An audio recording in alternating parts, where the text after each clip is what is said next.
Day 5, Inspect Day, Developing Self-Respect. We had 3 goals that we were going to do every day this week, Monday, Tuesday, Wednesday, Thursday, 4 days. And the 4th goal was we were going to improve self-respect. How you do that? Well, maybe you vividly imagine yourself as being what you want to be, as in the Boyd Paulsmeyer story, or in the Major Naismith story. In the book, there's even another story of they took 3 groups of high school kids and they shot free throws with them. After they finished, they had one group practice every day. And they had another group to do nothing.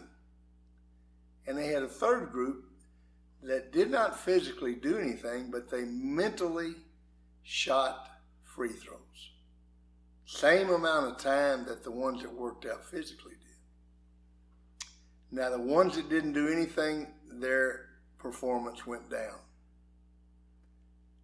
The ones that worked out physically and the ones that worked out mentally were exactly even. The ones that didn't touch a basketball, but they mentally, I'm talking about they saw themselves shooting, they vividly imagined it. They stayed the same. So how do you improve self-respect? You don't quit. If you got 10 math problems today, do all 10 of them.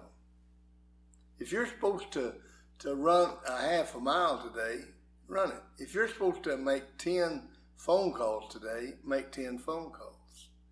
If you're supposed to call on 30 customers, call on 30 customers, not 28, 30. And when you do that, what happens is your self-respect moves up. And when that moves up, guess what?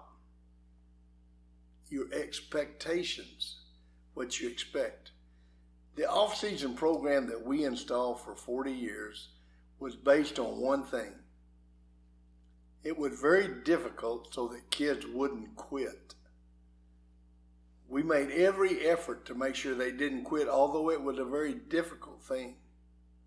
I heard a Navy SEAL speak at the University of Texas graduation, and he said the one thing that they worked the hardest to do was to get you to quit.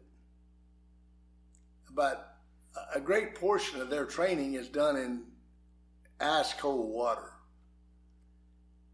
And they said that the last thing they're doing this swim or whatever it is, this torturous thing, and said they're standing there and they've got a vehicle there and they're going, why don't you quit? If you'll quit, we've got some good hot chocolate right over here and warm blankets, and you can just ring that bell and quit. Why do they work so hard to get somebody to not quit? What happens when you don't quit? Self-respect goes up. When the self-respect goes up, the expectations. What do you think a Navy SEAL expects of himself? A person that goes through difficult times, what do they expect?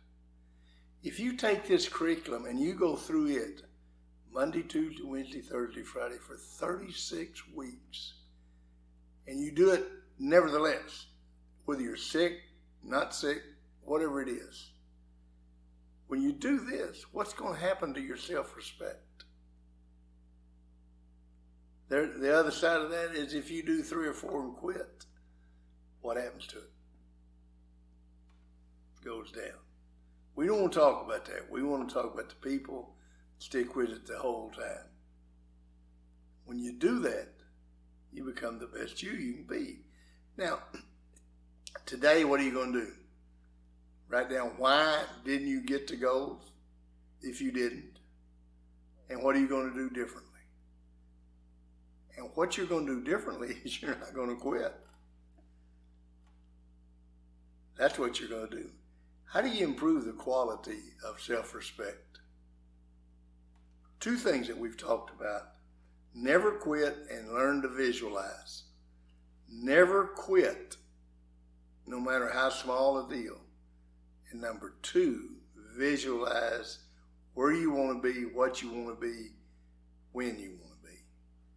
And that will make you become the best you that you can be.